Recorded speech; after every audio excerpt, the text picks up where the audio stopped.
Discovery IAS के online platform पर आप सभी का स्वागत है।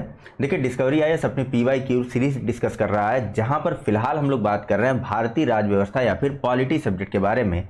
ऑलरेडी जो है हमने पॉलिटी के 6 चैप्टर्स को कंप्लीट कर लिया है, जिसमें हमने बात कर ली है 1773 के रेगुलेटिंग एक्ट से लेकर के 1947 के भारतीय स्वतंत्रता अधिनियम के बारे में, संविधान सभा और उसकी निर्माण की प्रक्रिया के बारे में, उद्देशिका के बारे में, और इसके अलावा हमारी बात हो चुकी है अनुसूचियों के बारे में।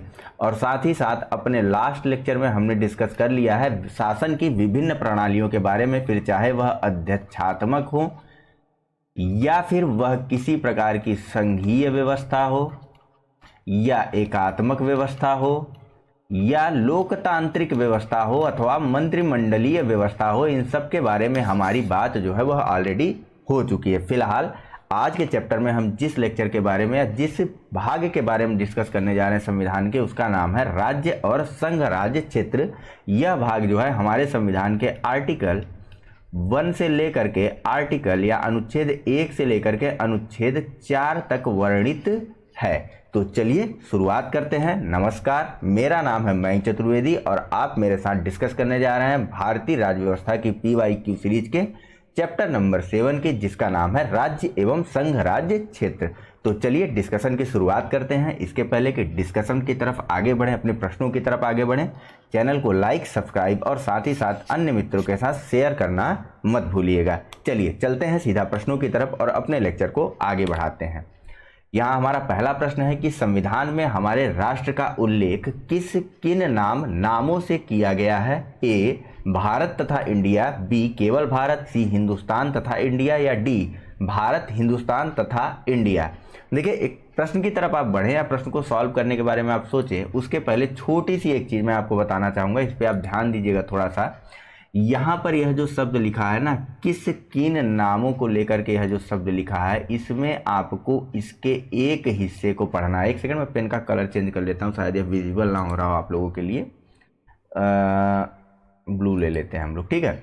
तो किन नामों को आपको यह तीनों पार्ट को नहीं पढ़ना है, आपको इसके एक हिस्से को पढ़ना है, ठीक है। संविधान में हमारे राष्ट्र का उल्लेख किस नाम से किया गया है या फिर संविधान में हमारे राष्ट्र का उल्लेख किन नामों से किया गया है, इस बारे में बात करना है या फिर इस प्रकार से प्रश्न को पढ़ना है, ठीक है। फिर से समझिए, अगर आप किस को पढ़ रहे हैं तो नाम पढ़िए, अगर आप किन को पढ़ रहे हैं तो नामों पढ़ लीजिए, ठीक है।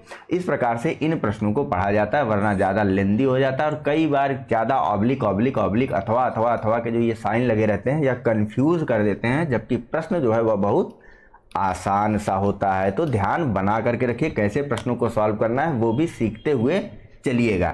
फिलहाल इस प्रश्न का जो सही आंसर है वह बता दीजिए आप लोग। बिल्कुल सही, भारत अर्थात या भारत तथा इंडिया, इन दोनों नामों का उल्लेख किया गया है हमारे संविधान में हमारे देश के नाम के बारे में। हमारे संविधान में हमारे देश के 2 नाम उल्लेखित किए गए, एक तो भारत, दूसरा इंडिया। कहां पर उल्लेख किया गया ये भी बता देते हैं आप लोगों को, या आप लोगों को पता भी होगा, आर्टिकल 1 के सब क्लास 1 में बात कही गई है कि India that is shall be a union of state, a union of state, STATE, union of state या स्टेट्स कह लीजिए, ठीक है। कई राज्य है ना, India that is shall be a union of state, यह बात कही गई हमारे संविधान के आर्टिकल नंबर 1 के सब क्लास 1 में। या फिर ऐसे कह लीजिए कि अनुच्छेद 1 के भाग 1 में यह बात कही गई कि भारत अर्थात इंडिया, ठीक है, भारत अर्थात इंडिया जो है वह राज्यों का संघ होगा, ठीक है। क्या बात कही गई आर्टिकल अनुच्छेद 1 के भाग 1 में? भारत अर्थात इंडिया राज्यों का संघ होगा। तो संविधान में हमारे देश के 2 नाम उल्लेखित किए गए, कौन कौन से? भारत तथा इंडिया। हो गया पहला प्रश्न। चलें अगले प्रश्न पर, चलिए चलते हैं, जल्दी जल्दी किया करिए। पूछा जा रहा है कि संविधान के प्रथम अनुच्छेद के अनुसार भारत है ए, राज्यों का समूह, बी, राज्यों का फेडरेशन, सी, राज्यों का कन्फेडरेशन, या डी, राज्यों का यूनियन। जल्दी कीजिए। बिल्कुल सही है आप लोग। ऑप्शन नंबर डी जो है वह सही होगा। अभी अभी हमने पढ़ा कि India that is Bharat shall be a union of states. ठीक है, इस बारे में बात कर ली है हमने, तो मेरे ख्याल से बात करने की आवश्यकता नहीं है। एक छोटी सी चीज़ आपको फिर से याद दिला दूं, हो सकता है आप लोग भूल गए हों। 2 शब्द यहाँ पर एक साथ हमको मिल गए हैं जिनके बारे में हम बात कर सकते हैं यहीं पर। देखिए, कई बार आपको मैंने बताया फेडरेशन और यूनियन जब भी आए तो वहां पर अपनी तीसरे दिमाग को एक्टिव कर लीजिए, अपने 7वें इंद्रिय को एक्टिव कर लीजिए। कैसे?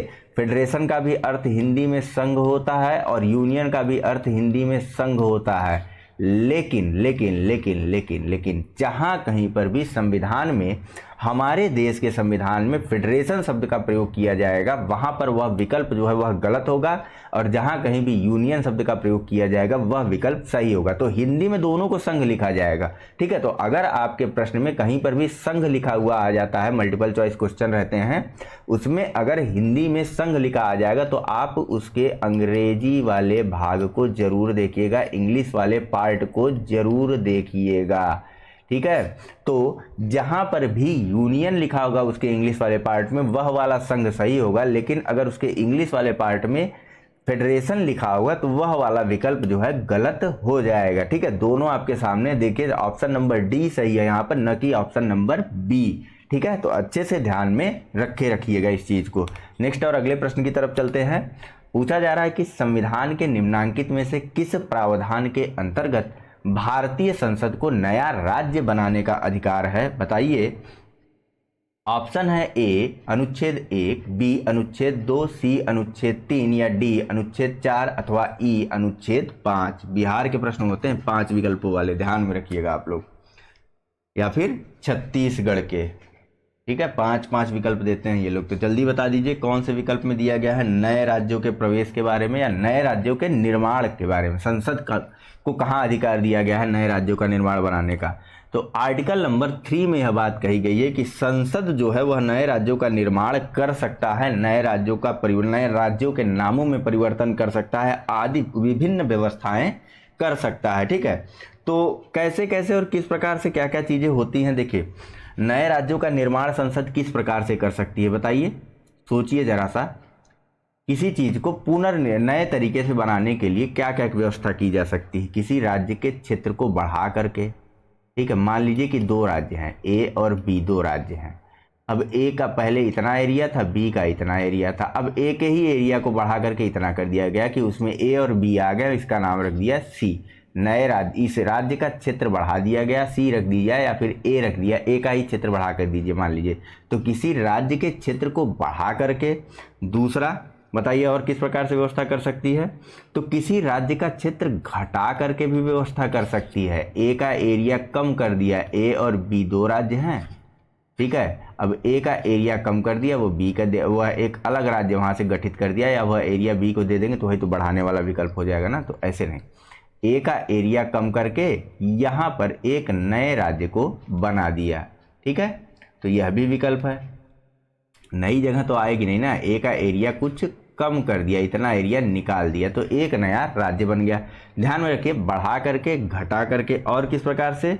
तो किसी राज्य की सीमाओं में परिवर्तन करके, राज्य की सीमाओं में अब एरिया बढ़ाना, घटाना या सीमाओं में परिवर्तन करना बात एक ही, लेकिन चूंकि आर्टिकल्स में ये चीजें स्पष्ट रूप से दी हुई हैं तो इनको आप ध्यान में रखते चलिएगा। राज्य की सीमाओं में परिवर्तन करके, या फिर किसी राज्य का नाम ही बदल करके। कौन कर सकता है? नाम बदल करके। ये सारे अधिकार किसके बारे में बात हो रही है? संसद के बारे में बात हो रही है। इसके अलावा किसी राज्य में से उसका राज्य क्षेत्र अलग करके, अथवा जो सबसे पहला वाला है ऑप्शन नंबर 3 का क जैसे कहते हैं, 3 का ए, 3 का क या 3 का ए, दोनों ही कोई भी एक बोल दीजिए आप। इंग्लिश वाले ए ले लीजिए, हिंदी वाले क ले लीजिए। तो किसी राज्य में से उसका राज्य क्षेत्र अलग करके, वही ए है तो इसका ये क्षेत्र अलग करके। ठीक है, अथवा 2 या अधिक राज्यों को या राज्यों के भागों को मिला करके, ए और बी 2 क्षेत्र हैं, इनके दोनों भागों को मिला करके, या किसी राज्य क्षेत्र को किसी राज्य के भाग के साथ मिला करके, बी ए के किसी हिस्से को बी के किसी हिस्से के साथ मिला करके। ठीक है, नए राज्यों का निर्माण संसद जो है वह कर सकती है। अच्छा, इस पूरी प्रक्रिया के लिए संसद को 368 के अधीन जो विशेष संविधान संशोधन का प्रावधान करता है उससे नहीं गुजरना है। बिल्कुल साधारण संविधान जैसे साधारण कानून पास होता है ना, ठीक उसी प्रक्रिया से गुजरना पड़ता है। ठीक है, बस एक कंडीशन है कि राष्ट्रपति का पूर्व अनुमोदन प्राप्त होना चाहिए। कैसे? जैसे हम धन विधेयक के बारे में पढ़ते हैं ना, मनी बिल के बारे में, वित्त विधेयकों के बारे में पढ़ते, धन विधेयकों के बारे में पढ़ते, तो होता नहीं कि राष्ट्रपति की पूर्व अनुमति उस पर होती है। तो ठीक उसी प्रकार राज्यों के नामों में परिवर्तन से संबंधित किसी भी विधेयक में राष्ट्रपति की पूर्व अनुमति अनिवार्य होती है। फिलहाल अभी प्रश्नों में इस चीज को हम लोग और पढ़ेंगे। ठीक है, नेक्स्ट और अगला प्रश्न देखते हैं। पूछा जा रहा है कि निम्नलिखित में से कौन सा कथन नए राज्यों के निर्माण के बारे में सही नहीं है? ए, संसद विधि द्वारा एक नए राज्य का निर्माण कर सकती है। बी, इस प्रकार की विधि में संविधान की पहली अनुसूची और चौथी अनुसूची में संशोधन का प्रावधान होगा। या सी, इस प्रकार की विधि को अनुच्छेद 368 के प्रयोजनों के लिए संविधान संशोधन समझा जाएगा। या डी, इस प्रयोजन के लिए विधेयक संसद में तब तक पुनः स्थापित नहीं किया जा सकता जब तक इसे उस राज्य के विधानमंडल को निर्दिष्ट नहीं कर दिया गया है जिसका क्षेत्र, सीमाओं या नाम पर इसका प्रभाव पड़ता है। कहने का मतलब इस चौथे विकल्प में यह है कि ऐसा तो नहीं कि राज्य के विधानमंडल को बिना किसी सूचना के ही जो है उसके राज्य क्षेत्र का या उसकी सीमाओं में परिवर्तन कर दिया गया। नहीं, पहले विधानसभा को सूचित किया जाता है, उसको कुछ समय दिया जाता है, विचार कीजिए, बता दीजिए। वो विचार करके बताते हैं, फिर वह या नहीं भी बताते हैं, कोई फर्क नहीं पड़ता। वो विचार करके बता देते हैं तो ठीक, नहीं बताते तो भी ठीक। राष्ट्रपति अपनी अनुमति देगा, संसद अपने मनमर्जी से उस पर काम करेगा। जरूरी नहीं कि विधानमंडल की बातों को स्वीकार करे या माने। ठीक उसी तरह जैसे कि राज्यसभा के द्वारा सुझाए गए सुझावों को संसद मानने, लोकसभा मानने या न मानने के लिए बाध्य है जब भी वह बजट को लेकर के कोई भी प्रावधान करती है। ठीक है, चलिए फिलहाल इसका जो सही आंसर है वह है ऑप्शन नंबर सी कि इस प्रकार की विधि को अनुच्छेद 368 के प्रयोजन के लिए संविधान संशोधन नहीं समझा जाता है, बिल्कुल साधारण संशोधन होता है। इसके बारे में व्यवस्था कर दी गई है। जो आर्टिकल नंबर 4 है ना, मैंने बताया ना आर्टिकल नंबर 1 से 4 तक हम लोग पढ़ेंगे, तो जो आर्टिकल नंबर 4 है उसके सब क्लास 2 में यह बात कही गई है कि इस प्रकार की विधि जो है वह अनुच्छेद 368 के प्रयोजनों के लिए संविधान का संशोधन नहीं समझी जाए। किसके लिए? अनुच्छेद 368 के प्रयोजनों के लिए। अब अनुच्छेद 368 में क्या क्या प्रयोजन है यह आप देख लीजिए, बहुत अच्छा होगा, वरना जब हम डिस्कस करेंगे तब वहां पर बात करेंगे। फिलहाल बात करें अगर पहले दूसरे विकल्प के बारे में, यह तो बता दिया गया था आपको पहले ही। अगर दूसरे विकल्प के बारे में बात करें कि पहली अनुसूची और चौथी अनुसूची में संशोधन का प्रावधान होगा, यह कथन कैसे सत्य है बताइए। पहली अनुसूचियां आपको पढ़ाई गई है ना, तो भैया पहली अनुसूची में राज्यों का नाम और उनके क्षेत्र के बारे में बात कही गई, तो इसमें संशोधन तो होगा ही। वहीं चौथी अनुसूची में क्या कहा गया है? चौथी अनुसूची में राज्यसभा में सीटों के आवंटन की बात की गई है। तो राज्यसभा में सीटों का आवंटन किसको किया जाता है? राज्यों को किया जाता है। तो इनकी संख्या में भी कुछ प्लस माइनस तो होगा ना, तो इसके बारे में भी बात कही गई चौथी अनुसूची में। इसीलिए जब भी कोई इस प्रकार का कार्य कृत्य किया जाएगा, नए राज्यों का निर्माण या गठन या कोई प्रक्रिया इस प्रकार की जाएगी, तो वहां पर पहली और चौथी अनुसूची में भी संशोधन किया जाएगा। नेक्स्ट और अगले प्रश्न के बारे में बात करें। पूछा जा रहा है कि एक नया राज्य बनाने में संवैधानिक संशोधन के लिए कैसा बहुमत चाहिए? ए साधारण, बी 2/3, सी 3/4 या डी 2/3 एवं आधे राज्यों का अनुसमर्थन, अथवा ई उपरोक्त में से कोई नहीं या उपरोक्त में से एक से अधिक। बिल्कुल सिंपल है, बिल्कुल आसान है, एकदम साधारण बहुमत के माध्यम से संवैधानिक संशोधन किया जा सकता है अगर राज्यों के निर्माण के संदर्भ में किसी प्रकार की प्रक्रिया है तो। ठीक है, नेक्स्ट और अगला प्रश्न देखें। कथन और कारण के रूप में यह प्रश्न है। कथन ए है कि भारत संघ नहीं है। कारण ए है कि किसी भी राज्य का क्षेत्र, सीमा, नाम उसकी सहमति के बिना भी परिवर्तित करने की शक्ति संघीय संसद को प्राप्त है। कूट के माध्यम से सही उत्तर देना है और कूट है आपका ए। कथन और कारण दोनों सही हैं और कारण कथन की सही व्याख्या करता है। बी कथन और कारण दोनों सही हैं और कारण कथन की सही व्याख्या नहीं करता है। सी कथन सही किंतु कारण गलत है। या डी कथन गलत किंतु कारण सही है। कुछ लोगों का ध्यान यही टिक करके रह गया होगा कि अरे इसमें तो आगे वाला लिखा ही नहीं, सर ने खुद से बोल दिया। कोई बात नहीं, हम भी पढ़े लिखे लोग हैं, हम आप भी समझते हैं, लिखते हैं, बोलते हैं, टाइप करने वाले से हो जाती हैं गलतियाँ, क्या कर सकते हैं। सजा तो दे नहीं सकते उसको, जो सही है यार, लेक्चर नहीं रोक सकते, तो जो सही आंसर होगा वो कौन सा होगा? Option number D. ए गलत किंतु आर सही है। भारत राज्यों का संघ है, India, that is Bharat shall be a state of union ना, नहीं, shall be a union of states, यह बात कही गई है। इंडिया अर्थात भारत जो है वह राज्यों का संघ होगा। वहीं किसी राज्य का क्षेत्र हो, सीमा हो, नाम हो, उसकी सहमति हो ना हो, संसद परिवर्तित कर सकती है। ठीक है, इसके बारे में किसी भी प्रकार का रोक टोक नहीं है। नेक्स्ट, और अगले खंड के बारे में अगले प्रश्न के बारे में बात करें। देखिए, जो आर्टिकल चल रहे हैं ना, इनको आप एक बार बैरक खोल करके पढ़ जरूर लीजिएगा। जितने भी चैप्टर्स हमारे डिस्कस होते जा रहे हैं, जैसे जैसे, बहुत जरूरी है, हमेशा याद हो जाएगा, कभी गलती नहीं करेंगे आप। नेक्स्ट, अगला प्रश्न है 7वां कि संवैधानिक प्रावधानों के अनुसार राज्यों की सीमाओं को बदलने के लिए डैश की सहमति की आवश्यकता है। ए, राज्य के विधानसभा सदन की, बी, राज्य के मुख्यमंत्री की, सी, राज्य की, या डी, राज्य की नहीं। बताइए। चलिए, तो जो सही आंसर है वह है ऑप्शन नंबर डी, राज्य की अनुमति या राज्य की सहमति की किसी भी प्रकार की आवश्यकता जो है वह नहीं होती है। ठीक है, देखिए होता क्या है ना, मैं आपको और थोड़ा सा बताता हूँ। आप लोग, बहुत कम लोग ही होते हैं जो जा करके बैरक पलट करके देखेंगे। अगर आप सिंपल जा करके आर्टिकल नंबर 3 देख लेंगे ना, सारी चीज़ें आपको समझ में आ जाती है। लेकिन देखिए, कोई विधेयक होता है सर, किसी भी राज्य का, मान लीजिए ए राज्य का नाम जो है वह परिवर्तित करके कुछ भी रखना है, बी सी डी कुछ भी रखना है, या छोड़ दीजिए, क्या रखना है वह छोड़ दीजिए।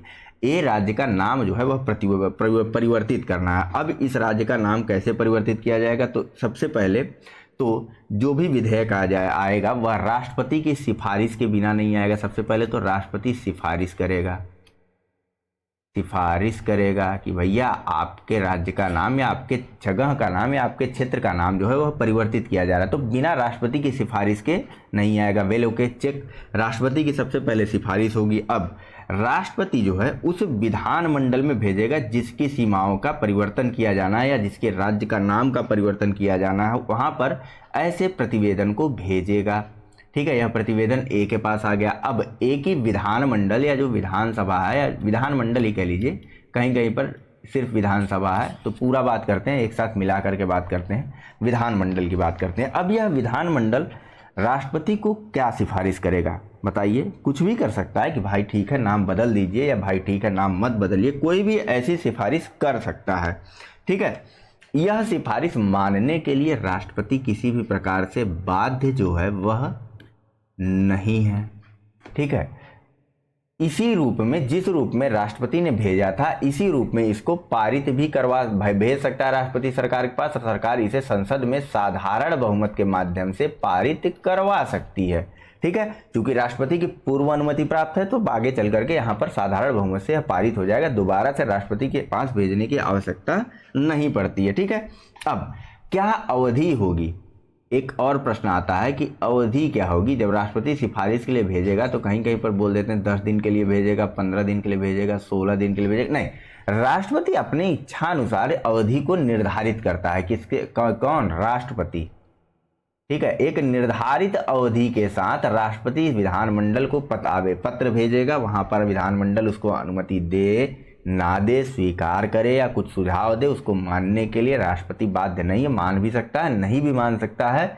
उसके बाद वह साधारण विधेयक के माध्यम, साधारण बहुमत के माध्यम से संसद से पारित हो जाएगा, और ए का नाम बदल करके बी सी डी जेड कुछ भी रखा जा सकता है, जो भी वहाँ पर या जो भी उस कानून में प्रस्तावित किया गया होगा, जो भी बात कही गई होगी। ठीक है, दूसरी बात, यह बस आपको समझाने के लिए कही गई यह सारी प्रक्रिया है, साधारण तरीके से समझाने के लिए। फिर से सुझाव दूंगा कि एक बार जाकर के आर्टिकल नंबर 3 के स्पष्टीकरण को या परंतु को जरूर पढ़ लीजिएगा, वैसे पूरा आर्टिकल पढ़िएगा, ज़्यादा बेटर रहेगा। नेक्स्ट और अगले प्रश्न पे चलते हैं। पूछा जा रहा है कि निम्नलिखित में से कौन एक राज्यों के निर्माण के लिए संवैधानिक उपबंध नहीं है? ए, किसी राज्य का क्षेत्र बढ़ाकर, किसी राज्य का क्षेत्र घटाकर, किसी राज्य का नाम परिवर्तन कर या किसी राज्य संघ राज्य या एक राज्य संघ राज्य क्षेत्र को शामिल कर सकेगा। 5 कंडीशन थी, पांचों मैंने आपको बता दी थी। कहीं पर भी यह नहीं था कि एक राज्य संघ राज्य क्षेत्र को सम्मिलित करेगा। जो करता है संघ करता है, राज्य की इसमें कोई भी ताकत या कोई भी शक्ति नहीं है, इसलिए ऑप्शन डी सही हो जाएगा। नेक्स्ट, अरे भैया तुम तो अपना नहीं संभाल पा रहे हो तो दूसरे का क्या संभालोगे, है कि नहीं। हमको खुद अपने लिए शक्ति नहीं है कि हम अपना नाम बदल सकें, दूसरा कोई आकर के मेरा नाम बदल दे रहा है तो हम कैसे किसी और का नाम बदल देंगे। सेम यही बात इस प्रश्न पर लागू होती है कि एक राज्य संघ राज्य क्षेत्र को शामिल नहीं कर सकता या किसी अन्य राज्य क्षेत्र को शामिल नहीं कर सकता। इसका निर्धारण केंद्र या फिर संसद करती है, केंद्र छोड़िए संसद करती है। ठीक है। नेक्स्ट, निम्नलिखित में से कौन सा संविधान के अनुच्छेद 3 के तहत संसद के एक कानून के द्वारा संभव नहीं है। पहला, नए राज्यों का गठन, बी, राज्यों के क्षेत्रों में परिवर्तन, सी, राज्य की सीमाओं में परिवर्तन, या डी, नए राज्यों का प्रवेश। बताइए, तो नए राज्यों का प्रवेश की बात जो है वह कहाँ कही गई है। अभी मैंने अनुच्छेद 3 के बारे में पूरा आपको बताया है। ठीक है, नए राज्यों के प्रवेश के संदर्भ में वहां पे बात नहीं की, क्योंकि नए राज्यों के प्रवेश के संदर्भ में जो बात कही गई है वह कही गई है आर्टिकल नंबर 2 में। कहां पर, छोटे छोटे आर्टिकल हैं यार, उठाओ किताब और उठा करके देख लो, डायरेक्ट उठा करके। आर्टिकल नंबर 2 में यह बात की गई है कि संसद, हर जगह संसद है, संसद विधि द्वारा ऐसे निबंधनों और शर्तों पर जो वह ठीक समझे संघ में नए राज्यों का प्रवेश या उनकी स्थापना कर सकती है। नए राज्यों को प्रवेश भी कर सकती है या नए राज्यों का निर्माण कर सकती है या उनकी स्थापना भी कर सकती है, ऐसी बात आर्टिकल नंबर 2 में कही गई है। और कौन कर सकती है, तो संसद कर सकती है। ठीक है, नेक्स्ट चलिए यहां पूछा जा रहा है कि कथनों पर विचार कीजिए, दिए गए कूट की सहायता से बताइए कि इनमें से कौन सा सही है। पहला, संविधान में यूनियन ऑफ स्टेट्स शब्द का प्रयोग हुआ है क्योंकि भारतीय राज्यों को अलग होने का अधिकार नहीं है। दूसरा, एसके धर आयोग ने राज्यों के पुनर्गठन हेतु भाषा के आधार की अपेक्षा प्रशासनिक सुविधा को वरीयता दी थी। तीसरा है कि पंडित नेहरू, सरदार पटेल और पट्टाभी सीतारमैया की अध्यक्षता में कांग्रेस कमेटी राज्यों के पुनर्गठन में भाषाई आधार के पक्ष में नहीं थी। कूट है ए केवल 1, बी केवल 1 और 2, सी केवल 1 और 3, या डी सभी तीनों। बताइए कौन कौन सा कथन जो है यहाँ पर सही है। चलिए, तो जो सही आंसर है वह है ऑप्शन नंबर डी, सभी के सभी तीनों कथन जो है वह सही है। भारत अर्थात इंडिया जो है वह राज्यों का संघ होगा। ठीक है, एसके धर आयोग ने राज्यों के पुनर्गठन हेतु भाषा के आधार पर गठन करने के बजाय जो है प्रशासनिक सुविधा को वरीयता दी थी, यह बात भी सही है। वहीं जेबीपी कमेटी ने भी राज्यों के पुनर्गठन के लिए भाषाई आधार को रिजेक्ट कर दिया था। एक छोटी सी लिस्ट है, इसको आप लोग यहाँ पर देखिए और समझने का प्रयास कीजिए, याद कर लीजिए, इसका स्क्रीनशॉट ले लीजिए। सबसे पहले जून 1948 में, कब, जून 1948 में एक भाषाई प्रांत आयोग का गठन किया गया था। एसके धर की अध्यक्षता में एक कमीशन था इसमें, या एक व्यक्ति था, एक सदस्य यह कमीशन था। ठीक है, जून 1948 में एसके धर की अध्यक्षता में एक भाषाई प्रांत आयोग का गठन किया गया था, जिसने भाषाई आधार पर राज्यों के गठन की मांग को अस्वीकार कर दिया था। उसके बाद एसके धर आयोग के अनुशंसाओं पर विचार करने के लिए या एसके धर आयोग के अनुशंसाओं पर सहमति प्रदान करने के लिए या रिजेक्ट करने के लिए, सिंपल कह लिए तो विचार करने के लिए, एसके धर की या भाषाई प्रांत आयोग की रिपोर्ट पर विचार करने के लिए एक कमीशन का गठन किया गया था, जो थी जेवीपी समिति जिसको कहा जाता था, जिसके 3 सदस्य थे, जवाहरलाल नेहरू, वल्लभ भाई पटेल और पट्टाभी सीतारमैया। ठीक है, इन तीनों का जेवीपी समिति का गठन किया गया था दिसंबर 1948 में। इसने अपनी रिपोर्ट अप्रैल 1949 में दी और इसने भी भाषाई आधार पर राज्यों के पुनर्गठन को अस्वीकार कर दिया था। ठीक है, लेकिन इसी बीच एक घटना घटती है। आंध्र प्रदेश में एक व्यक्ति थे जिनका नाम था पोट्टी श्रीरामुलु। ठीक है, क्या नाम था बताइए, पोट्टी श्रीरामुलु। ठीक है, पोट्टी श्रीरामुलु की भूख द्वारा मृत्यु हो जाती। ठीक है, ये पुट्टी श्रीरामुलु जो है वह मद्रास से आंध्र प्रदेश को अलग करना चाह रहे थे। ठीक है, भाषाई आधार पर एक आंध्र प्रदेश राज्य की मांग कर रहे थे। कौन? पुट्टी श्रीरामुलु। और इनके द्वारा अपनी इस मांग के लिए आमरण अनशन किया गया था। कितने दिनों का? 56 दिनों का आमरण अनशन किया गया था। और इसी आमरण अनशन के दौरान इनकी मृत्यु हो जाती है।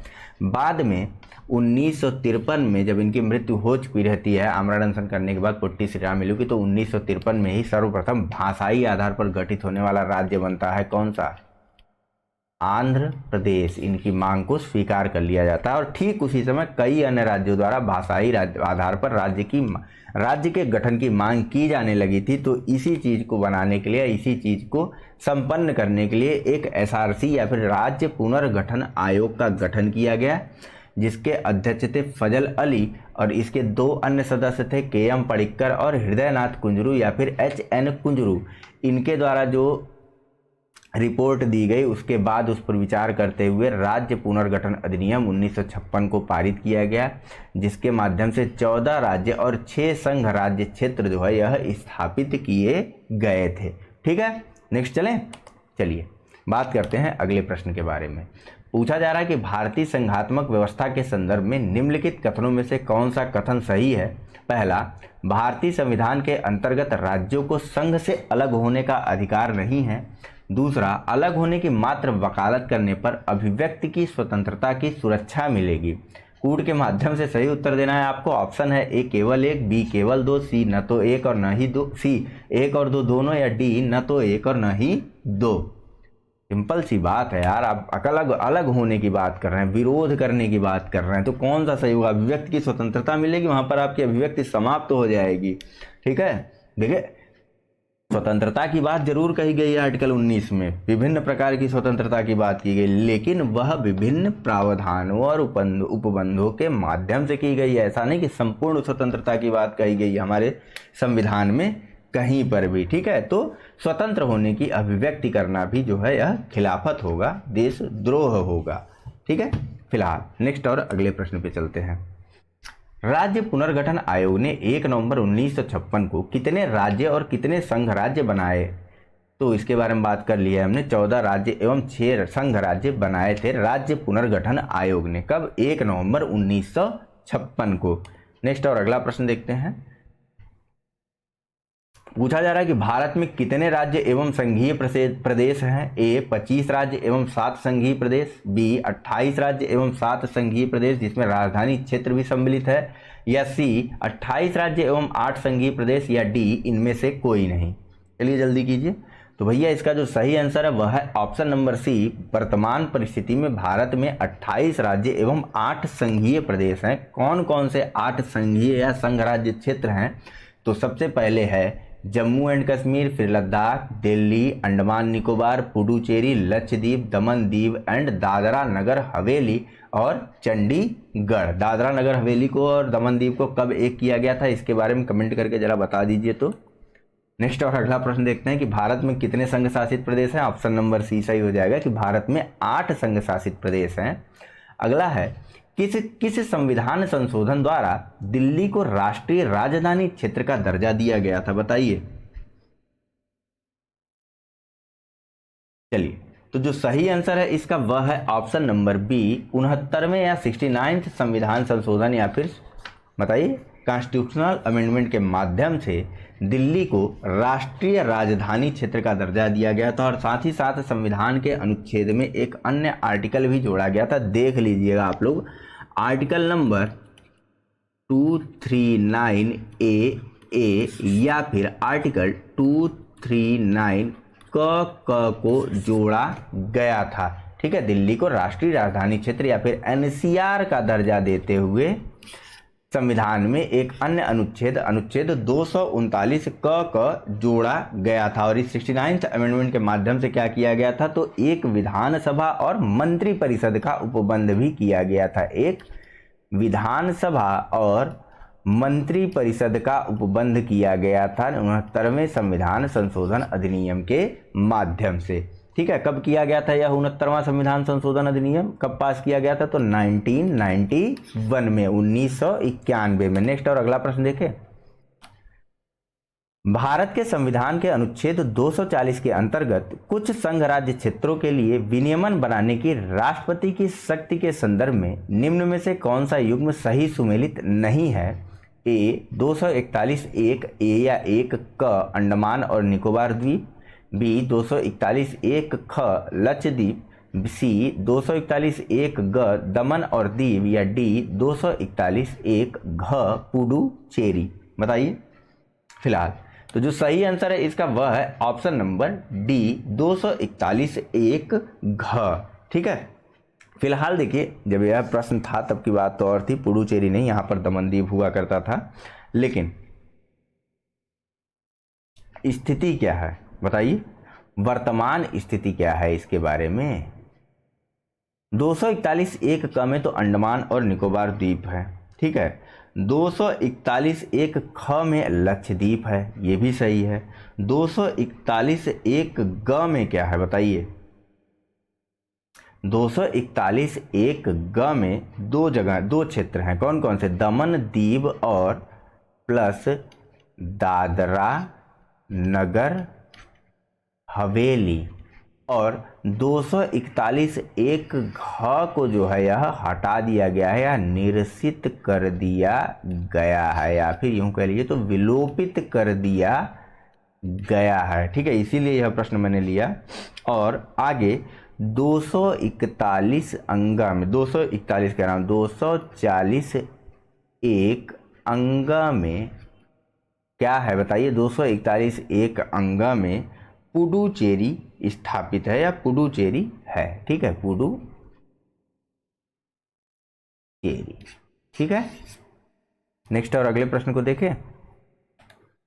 पूछा जा रहा है कि निम्नलिखित कथनों में से कौन सा एक गलत है? ए गोवा को 1987 में पूर्ण राज्य का दर्जा प्राप्त हुआ, बी दीव खंभात की खाड़ी में एक टापू है, सी दमन और दीव को भारतीय संविधान के 56वें संशोधन द्वारा गोवा से अलग किया गया, या डी दादरा और नागर हवेली वर्ष 1954 तक फ्रांसीसी औपनिवेशिक शासन के अंतर्गत थे। बताइए जल्दी भैया। देखो, दादरा और नगर हवेली जो है यह 1954 तक फ्रांसीसी नहीं पुर्तगाली औपनिवेशिक शासन के अंतर्गत आते थे। किसके अंतर्गत? पुर्तगाली औपनिवेशिक शासन के अंतर्गत आते थे दादरा और नगर हवेली। बाद में इंटरनेशनल कोर्ट ऑफ जस्टिस या फिर अंतर्राष्ट्रीय न्यायालय ने भारत के पक्ष में डिसीजन दिया था, जिसके बाद भारत ने दादरा और नगर हवेली को अपने अधिकार में ले लिया था। वहीं गोवा को पूर्ण राज्य का दर्जा वर्ष 1987 में मिला। इसके पहले यह एक संघ राज्य क्षेत्र हुआ करता था।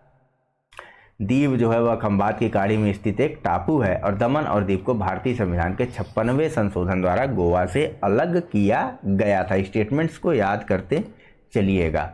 नेक्स्ट, सिक्किम भारत का एक राज्य बनाया गया था। ए 30वें संशोधन के अंतर्गत, बी 32वें संशोधन के अंतर्गत, सी 35वें संशोधन के अंतर्गत, या डी 42वें संशोधन के अंतर्गत। बताइए। देखिए, सिक्किम के संदर्भ में हमारे संविधान में फिलहाल इसका जो आंसर सही है वह ऑप्शन नंबर सी है कि 35वें संशोधन के अंतर्गत सिक्किम को भारत का एक राज्य बनाया गया था। ठीक है, देखिए हमारे संविधान में सिक्किम के संदर्भ में, सिक्किम को भारत देश में शामिल करने के संदर्भ में 2 संशोधन किए गए थे जो कि महत्वपूर्ण हैं, ठीक है, और कन्फ्यूजिंग हैं। कौन कौन से 2 थे? तो एक तो था 35वां संवैधानिक संशोधन, और दूसरा इसी के ठीक बाद का संशोधन था, वह कौन था? तो 36वां संवैधानिक संशोधन। हुआ क्या था इनके माध्यम से, कब कब हुए थे ये भी ध्यान देते चलिएगा। तो 35वां संविधान संशोधन हुआ था 1974 में, और 36वां संविधान संशोधन हुआ था 1975 में। ठीक है, 35वें संविधान संशोधन के अंतर्गत क्या किया गया था? सिक्किम को भारत के सहयुक्त राज्य का या फिर एसोसिएट स्टेट का दर्जा दिया गया था। सहयुक्त राज्य या फिर एसोसिएट स्टेट का दर्जा दिया गया था। ठीक है, एसोसिएट स्टेट का दर्जा दिया गया था 35वें संविधान संशोधन के अंतर्गत। वहीं 36वें संविधान संशोधन के बाद सिक्किम को पूर्णतया या पूर्ण भारतीय राज्य का दर्जा जो है वह प्रदान कर दिया गया था। याद रहेगा दोनों संशोधन, 35वां संशोधन 1974 संयुक्त राज्य या फिर एसोसिएट स्टेट का दर्जा दिया गया सिक्किम को। 36वां संविधान संशोधन 1975 पूर्ण भारतीय राज्य का दर्जा प्रदान किया गया था। किसको? सिक्किम राज्य को। ठीक है, एक छोटी सी लिस्ट है कब कौन कौन से राज्य भारतीय क्षेत्र में शामिल हुए थे या फिर कब कौन कौन से राज्यों का गठन किया गया था। शामिल सिक्किम हुआ था, बाकियों का गठन किया गया था तोड़ मरोड़ करके। इनको ध्यान में लेते हुए चलिएगा। आंध्र प्रदेश का गठन भाषाई आधार पर सर्वप्रथम किया गया था 1 अक्टूबर 1953 को। गुजरात और महाराष्ट्र का बंबई पुनर्गठन अधिनियम 1960 के माध्यम से गठन किया गया था। बंबई को दो प्रांतों में बांट दिया गया था, एक गुजरात और दूसरा महाराष्ट्र। 1 मई 1960 को इन दोनों ही राज्यों का गठन होता है। उसके बाद नागालैंड का गठन होता है 1 दिसंबर 1963 को। हरियाणा का गठन 1 नवंबर 1966 को। हिमाचल प्रदेश का गठन 25 जनवरी 1971 को। ध्यान में रखिएगा, हिमाचल प्रदेश भी पहले एक केंद्र शासित प्रदेश था, बाद में 1971 में यह एक पूर्ण राज्य बना था। ठीक है, अगर आरंभ में बात करें, शुरू से बात करें अगर हिमाचल प्रदेश के बारे में, तो पहले हिमाचल प्रदेश एक प्रोविंस के अंदर आता था। ठीक है, जब आज़ादी नहीं मिली थी या आज़ादी जब मिली थी। ठीक है, एक सेकंड रुकिए, थोड़ा सा पानी पी लूँ मैं। परेशान मत होइए, अभी प्रश्न आएगा इसके संदर्भ में, वहाँ पर इन सभी के संदर्भ में प्रश्न आएगा। फिलहाल इसको देखते हुए चलिए, आगे प्रश्न करने में आसानी होगी। मेघालय, मणिपुर और त्रिपुरा, मैप में देखिए अपने मेघालय, मणिपुर और त्रिपुरा को देखिए, इन तीनों राज्यों का गठन 21 जनवरी 1972 के दिन हुआ था। वहीं सिक्किम का हमने देखा 1975 में। डेट याद करने की जरूरत नहीं है किसी की भी, सन याद करते चलिए बस। ठीक है, मिजोरम का गठन 20 फरवरी 1987 को, और साथ ही साथ उसी दिन अरुणाचल प्रदेश का भी गठन होता है 20 फरवरी 1987 को। वहीं कुछ महीनों बाद 30 मई 1987 को गोवा का गठन होता है, और सन 2000 के नवंबर में 3 राज्यों का गठन होता है। इनकी डेट याद रखिएगा। छत्तीसगढ़ का गठन 1 नवंबर को, उत्तराखंड का गठन 9 नवंबर को, और झारखंड का गठन 15 नवंबर सन 2000 को किया गया था। और सबसे अंत में और सबसे लेटेस्ट जो गठित राज्य बना वह था तेलंगाना, 2 जून 2014। अगर जम्मू कश्मीर को थोड़ी देर के लिए हम लोग भूल जाएं, क्योंकि वह केंद्र शासित प्रदेश के रूप में गठित हुआ है फिलहाल के लिए। नेक्स्ट और अगले प्रश्न पे हम चलते हैं। पूछा जा रहा है कि बिहार को काटकर एक पृथक वनांचल राज्य बनाना संभव है? ए, राज्य विधानसभा में कानून पारित करके, बी, राज्यपाल द्वारा अध्यादेश को पारित करके, या सी, संवैधानिक औपचारिकता को समाप्त करके, या डी, इनमें से कोई नहीं। बताइए, बिहार को किस प्रकार से काट करके एक नए राज्य की स्थापना, किसी भी क्षेत्र को, किसी भी राज्य को, उत्तर प्रदेश हो, बिहार हो, कोई भी राज्य हो, ठीक है, मध्य प्रदेश हो, पाकिस्तान कह रहा हूँ मैं, कश्मीर हो, किसी भी राज्य को इन प्रकार प्रक्रियाओं के माध्यम से अलग नहीं किया जा सकता। अलग करने के संदर्भ में आर्टिकल नंबर 3 में बताया गया है, और इसी में बात की गई कि किस प्रकार से नए राज्यों का निर्माण किया जा सकता है। अगर मैं आपको फिर से याद दिलाऊं तो नए किसी राज्य के क्षेत्र को बढ़ा करके, घटा करके, परिवर्तित करके उसके नाम को, या फिर अन्य विभिन्न प्रक्रियाओं के माध्यम से, वह अन्य विभिन्न प्रक्रियाएं नाम परिवर्तन और सीमा परिवर्तन होती हैं। ठीक है, इन सभी माध्यमों से, या फिर 2 या 2 से अधिक राज्यों को आपस में मिला करके, 2 या 2 से अधिक राज्यों को आपस में मिला करके, यह सभी विभिन्न प्रक्रियाएं जिसके माध्यम से नए राज्यों का गठन जो है वह किया जा सकता है। इसके अलावा और कोई नहीं। तो इसमें कोई है ऐसा ऑप्शन नहीं है ना, तो ऑप्शन नंबर डी सही हो जाएगा कि इनमें से कोई भी प्रक्रिया अपना करके भी पृथक वनांचल राज्य का गठन नहीं किया जा सकता, चाहे बिहार को अलग करना हो या फिर उत्तर प्रदेश से अलग करना हो। ठीक है, नेक्स्ट और अगला प्रश्न देखें हम लोग। चलिए, पूछा जा रहा है कि निम्नलिखित राज्यों के गठन पर विचार कीजिए तथा इनके कालानुक्रम को व्यवस्थित कीजिए। अभी गठन के सारी चीजों को, सारी बातों को हमने देखा है। अब पहला गोवा, दूसरा तेलंगाना, तीसरा झारखंड, चौथा हरियाणा। कूट की सहायता से सही उत्तर देना है। कूट है ए 1 2 3 4, बी 4 1 3 2, सी 3 2 4 1, या डी 4 3 1 2। बताइए कौन सा सही होगा। गोवा का गठन, अब रिवीजन होगा ना उन्हीं सब चीज़ों का। गोवा का गठन कब किया गया था, ध्यान करिए। गोवा का गठन 1987 में, किसी के भैया का, किसी के चाचा का, किसी की माता का बर्थडे होगा ना 1987 में, याद कर लो उसी से। तेलंगाना 2014, झारखंड सन 2000, हरियाणा 1966, 1966। लगा लो क्रम। देखो सबसे पहले क्या आएगा बताओ। सबसे पहले 1987 आएगा कि 1966? सबसे पहले 1966 आएगा, तो 4 से देखो कौन सा शुरू है, बी और डी शुरू है 4 से। इसके बाद 1987 यानी कि पहला आना चाहिए गोवा। ठीक है, तो हरियाणा के बाद हम सीधे घूमने गोवा गए, गोवा के बाद हम सीधे पहुंच गए कहाँ, झारखंड, झारखंड के बाद हम सीधे पहुंच गए तेलंगाना। ऑप्शन नंबर बी सही हो जाएगा। देखते हैं सही है कि नहीं सही है हमारा ऑप्शन नंबर बी। बिल्कुल सही है। ठीक है, नेक्स्ट और अगले प्रश्न पे चलते हैं। जल्दी जल्दी करते हैं, इनको भी कालानुक्रम के अनुसार व्यवस्थित करना है, इनके निर्माण के कालानुक्रम के अनुसार। पहला है छत्तीसगढ़, दूसरा है अरुणाचल प्रदेश, तीसरा झारखंड, चौथा सिक्किम। कूट है 4-1-3-2, बी 4-2-1-3, सी 3-2-1-4 या डी 1-4-2-3। क्रम लगा लेते हैं, फिर से वही पेन उठा लेते हैं अपनी और जल्दी से क्रम लगाते हैं। छत्तीसगढ़ का गठन बताइए 1 नवंबर सन 2000 को। किसका गठन? छत्तीसगढ़ का सन 2000 में। अरुणाचल प्रदेश का जल्दी बताइए कब गठन किया गया था, जल्दी कीजिए। अरुणाचल प्रदेश 1987। दो प्रदेश गठित हुए थे, कौन कौन से? 1987 में कौन कौन से 2 प्रदेश गठित हुए थे बताइए जल्दी। गोवा का भी गठन 1987 में हुआ था। वहीं झारखंड का गठन कब हुआ? 2000 में ही झारखंड का गठन भी हुआ था। अब यहाँ पर हमको तारीख की जरूरत पड़ी। 1 नवंबर को छत्तीसगढ़ का गठन होता है और 9 नवंबर को झारखंड का गठन होता है। और सिक्किम का गठन कब हुआ था? 35वां और 36वां दोनों संविधान संशोधन याद कर लीजिए। 35वां संविधान संशोधन 1974 और 36वां संविधान संशोधन 1975। दोनों के क्रम में हम देखेंगे तो यह दोनों पूर्व में आते हैं। उसके बाद 1987, फिर उसके बाद 1 नवंबर सन 2000, फिर उसके बाद 9 नवंबर सन 2000। यानी कि पहले सबसे कौन होगा? सबसे पहले ऑप्शन नंबर 4। 2 विकल्प है यहाँ पर, 4-1-3-2, 4-2-1-3। कौन सा सही होगा बताइए। तो सिक्किम के बाद फिर अरुणाचल प्रदेश आएगा 1987, तो 4 के बाद 2 किस में है? ऑप्शन नंबर बी में। लगा करके आगे बढ़ जाइए, देखते हैं कौन सा सही है। ऑप्शन नंबर बी सही है कि नहीं। नेक्स्ट और अगले पर चलें। ऐसे ही फटाफट और जल्दी जल्दी सॉल्व करिए। नीचे दिए गए राज्यों को भारत संघ के संपूर्ण राज्य का दर्जा प्राप्त होने का सही कालानुक्रम कौन सा है? लगा लेते हैं। ए सिक्किम, अरुणाचल प्रदेश, नागालैंड, हरियाणा। बी नागालैंड, हरियाणा, सिक्किम, अरुणाचल प्रदेश। सी सिक्किम, हरियाणा, नागालैंड, अरुणाचल प्रदेश।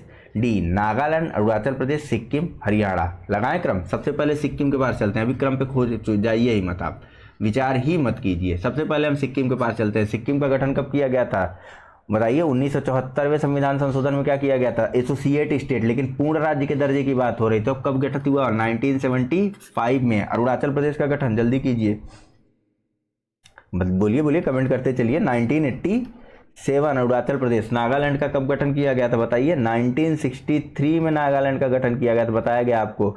उसके अलावा किसका गठन किया गया था हरियाणा का? कब? तो 1966 में। बस लगा लीजिए क्रम। 1963 सबसे पहले आएगा ना, 1963। नागालैंड सबसे पहले 2 में, बी और डी में। उसके बाद हरियाणा आएगा 1966। हरियाणा किस में? ऑप्शन नंबर बी सही हो गया। आगे का देखने की जरूरत ही नहीं। देखिए कौन सा सही है। ऑप्शन नंबर बी हमारा सही है। नागालैंड, हरियाणा, सिक्किम और अरुणाचल प्रदेश। नेक्स्ट देखते हैं अगला प्रश्न। पूछा जा रहा है छत्तीसगढ़ राज्य स्वरूप में आया। डायरेक्ट प्रश्न आ जाता है इस प्रकार का, तो ध्यान में रखिएगा। छत्तीसगढ़ का गठन 1 नवंबर सन 2000 को किया गया था। झारखंड का गठन 9 नवंबर सन 2000 किया। झारखंड का गठन 9 नवंबर सन 2000 नहीं, झारखंड का गठन 15 नवंबर सन 2000 को किया गया था। बता भी नहीं रहे आप लोग कमेंट करके, भाई इतनी देर से मैं गलत बोल रहा हूँ। 9 नवंबर सन 2000 को गठन किया गया था उत्तराखंड का। और झारखंड का गठन किया गया था 15 नवंबर सन 2000 को। ठीक है, और 1 नवंबर सन 2000 को छत्तीसगढ़ का गठन किया गया था। ठीक है, नेक्स्ट चले अगले प्रश्न पे। कालानुक्रम लगाना है सबको। निम्न राज्यों का सृजन वर्ष 1960 के बाद हुआ था। इन्हें उनके गठन के आरोही कालानुक्रम के अनुसार व्यवस्थित करिए और अपना उत्तर दिए गए कूट की सहायता से चुनिए। ए हरियाणा, बी सिक्किम, सी तीसरा नागालैंड, चौथा मेघालय। कूट है ए 1 2 3 4, बी 2 3 4 1 या सी 3 1 4 2 अथवा डी 2 4 1 3। बताइए कौन सा जो है वह सही होगा। चलिए लगा लेते हैं क्रम, बात करते हैं। हरियाणा का गठन कब हुआ था बताइए? 1966 में हरियाणा का गठन हुआ था। 1966 में हरियाणा का गठन हुआ था। सिक्किम का गठन कब हुआ था? 1975 में गठन हुआ था। नागालैंड का गठन 1960 1973 में हुआ था। मेघालय का गठन बताइए कब हुआ था, जल्दी कीजिए। तो मेघालय का गठन हुआ था 1972 में। ठीक है, लगा लीजिए क्रम, हो गया आंसर सॉल्व। तो जो सही आंसर है वो कौन सा होगा, ऑप्शन नंबर सी इसका सही होगा, 3142।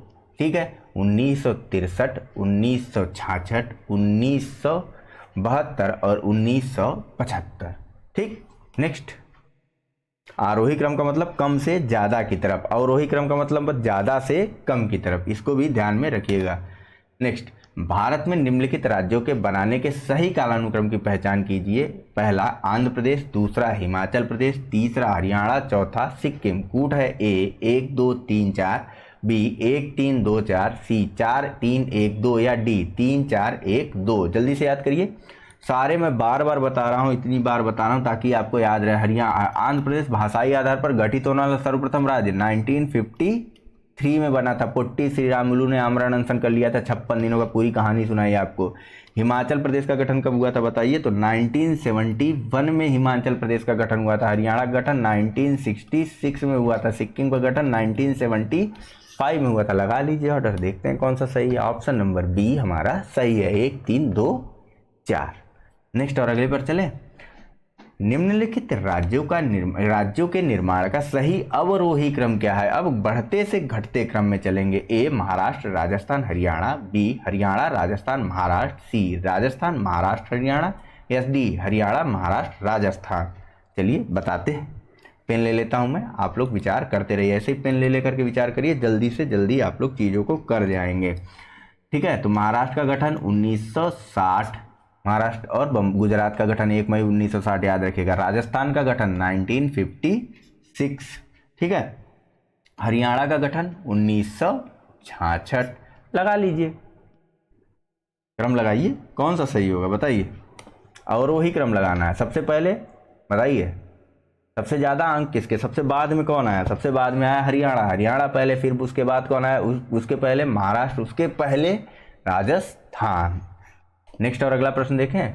सूचियां हैं, इनको सुमेलित करना है। ठीक है, एक तरफ विभिन्न राज्य हैं और दूसरी तरफ उनके अस्तित्व में आने का वर्ष है। ए नागालैंड, ए पहला 2000, बी झारखंड 1963, सी तेलंगाना 1975 या डी सिक्किम 2014। कूट है ए 4 1 2 3, बी 2 1 4 3 या सी 3 2 1 4 अथवा डी 1 3 4 2। लगाइए क्रम, मैं पेन ले लेता हूं, आप क्रम बनाइए अपने से।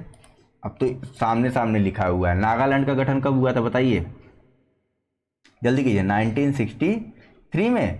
झारखंड का गठन 9 नवंबर 2000 नहीं, 15 नवंबर सन 2000 को झारखंड का गठन। तेलंगाना का गठन 2014। सिक्किम का गठन 1975। लगाइए कौन कौन सा क्रम हुआ है। ए का दूसरा, बी का पहला, सी का चौथा और डी का बताइए तीसरा। 2 1 4 3, ऑप्शन नंबर बी हमारा सही, 2 1 4 3 यहाँ पर सही हो जाएगा। ठीक, नेक्स्ट और अगले प्रश्न पर चलते हैं, जल्दी जल्दी और करते हैं। पूछा जा रहा है कि निम्न में से एक कथन असत्य है, बताइए। मैसूर राज्य का नया नाम तमिलनाडु रखा गया। बी गोवा को दमन एवं दीव से अलग किया गया। सी बंबई राज्य गुजरात एवं महाराष्ट्र में विभाजित किया गया या डी हिमाचल प्रदेश पहले संघ शासित प्रदेशों की सूची में था। तो चलिए बताइए। देखिए जो सही आंसर है वह है ऑप्शन नंबर ए। बहुत आसान है, इस पर बिल्कुल दिमाग नहीं लगाना था। हमको पता है कि मैसूर का ही नाम अब जो है कर्नाटक है। क्या है, कर्नाटक। ठीक है, तो मैसूर का नाम बदल करके मैसूर राज्य परिवर्तन अधिनियम 1973 के माध्यम से इस नाम को बदला गया था और इसका नया नाम किया गया था कर्नाटक। वहीं गोवा को दमन और दीव से या दमन और दीव और गोवा को अलग किया गया था। गोवा दमन दीव पुनर्गठन अधिनियम 1987 के माध्यम से। ठीक है, बंबई राज्य से गुजरात और महाराष्ट्र को कब विभाजित किया गया था, तो बंबई राज्य पुनर्गठन अधिनियम 1960 के माध्यम से 2 राज्य बने थे, गुजरात और महाराष्ट्र। हिमाचल प्रदेश के बारे में बात हो चुकी है हमारी कि 1970 तक यह जो है एक संघ राज्य क्षेत्र था। आगे चल करके 25 जनवरी 1971 को यह एक पूर्ण राज्य बन गया था। ठीक है, नेक्स्ट और अगला प्रश्न। भाषाई आधार पर राज्यों का पुनर्गठन किस वर्ष में किया गया था? ए 1947, बी 1951, सी 1956 या फिर डी 1966। तो भाषाई आधार पर राज्यों का गठन जो है वह वर्ष 1956 में किया गया था, राज्य पुनर्गठन अधिनियम 1956 के माध्यम से। लेकिन आंध्र प्रदेश का गठन जो है वह पहले ही कर लिया गया था, जब पोट्टी श्रीरामुलु की मृत्यु हो जाती 56 दिनों की भूख हड़ताल के बाद वर्ष 1953 में ही।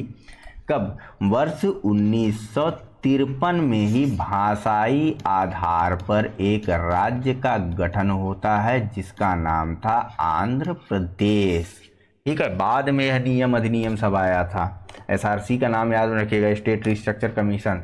ठीक है, जिसका गठन 1953 में हुआ था, जिसके अध्यक्ष थे फजल अली और 2 सदस्य थे KM पडिक्कर और हृदयनाथ कुंजरू या फिर HN कुंजरू। इनका नाम विशेष तौर पर ध्यान में रखिएगा।